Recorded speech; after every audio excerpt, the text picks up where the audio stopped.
नमस्कार, हमारे चैनल में आप सबका स्वागत है। आज हम आप लोगों को सुनाने जा रहे हैं आश्विनी मास कृष्ण चतुर्थी कथा।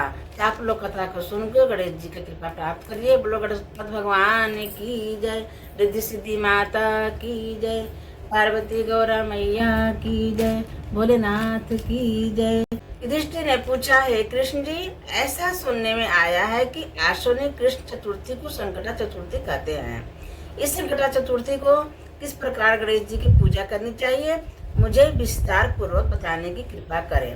श्री कृष्ण जी ने कहा कि पुराने समय में पार्वती जी ने भी यही प्रश्न गणेश जी से किया था कि हे देव, कुआर मास में गणेश जी की पूजा क्या विधान है और उसका क्या फल होता है, मेरी यह जानने की इच्छा है। इस पर गणेश जी ने हंसते हुए कहा कि हे माता, सिद्धि को प्राप्त करने की इच्छा रखने वाला व्यक्ति आश्विनी मास में कृष्ण नामक गणेश जी की आराधना पूर्व कही गई विधि अनुसार करे।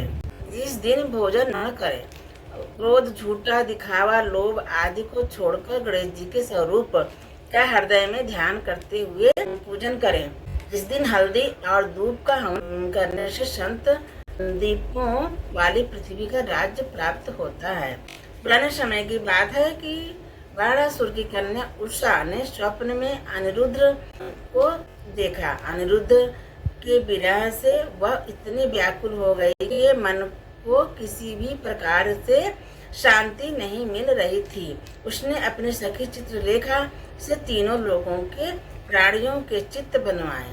जब उन चित्रों में अनिरुद्ध को देखा तो कहने लगी, मैंने इसी पुरुष को स्वप्न में देखा था, इसी के साथ मेरा विवाह हुआ था। इससे सखी, यह जहाँ कहीं भी मिल सके ढूंढ कर लाओ, वरना इसके न मिलने पर मैं मर जाऊंगी। उसकी सखी चित्रलेखा यह सुनकर जगह जगह खोज करती हुई द्वारिका में आ गई। वहाँ अनिरुद्ध को पहचान कर उसने रात्रि में पलंग समेत अनिरुद्ध को उठा लिया, क्योंकि वह राक्षसी माया जानने वाली थी।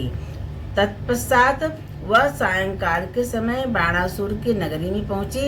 इधर प्रद्युम्न अपने पुत्र के शोक के कारण आराध्य रोग से ग्रस्त हो गए। कृष्ण जी भी अपने पुत्र प्रद्युम्न और पुत्र अनिरुद्ध की घटना से बेचैन हो उठे। रुक्मिणी की पुत्र के दुख से दुखी होकर रोने लगे। रुक्मिणी कृष्ण जी से कहने लगी, हे स्वामी, हमारे पुत्र का किसने हरण कर लिया है अथवा वह स्वेच्छावश ही कहीं गया है।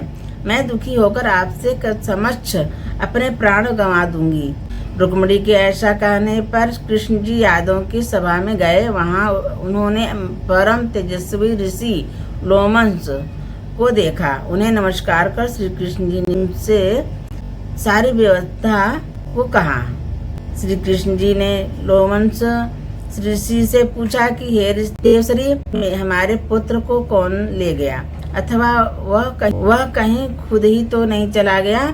उसकी माता अपने पुत्र के वियोग के कारण अत्यंत दुखी हैं। श्री कृष्ण जी से ऐसा सुनकर लोमंस ऋषि ने कहा, हे वसुदेव, बाणासुर की कन्या उषा की सखी चित्रलेखा ने पुत्र का हरण किया है और उसको बाणासुर के महल में छिपा रखा है, ऐसा नारद जी ने बताया है।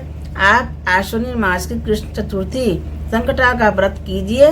इसका व्रत करने से आपका पुत्र अवश्य ही उपस्थित हो जाएगा।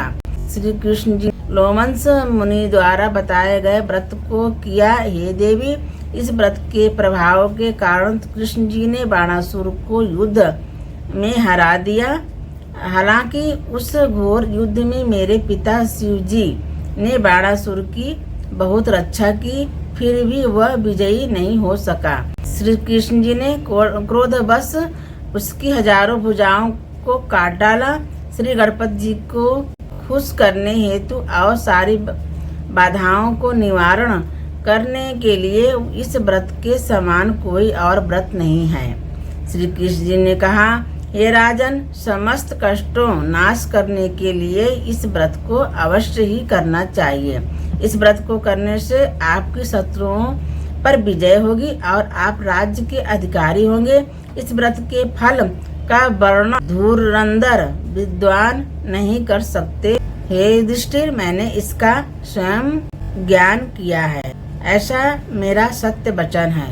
श्री गणपति भगवान की जय, रिद्धि सिद्धि माता की जय। हमारे वीडियो को लाइक करिएगा, शेयर करिएगा। नमस्कार।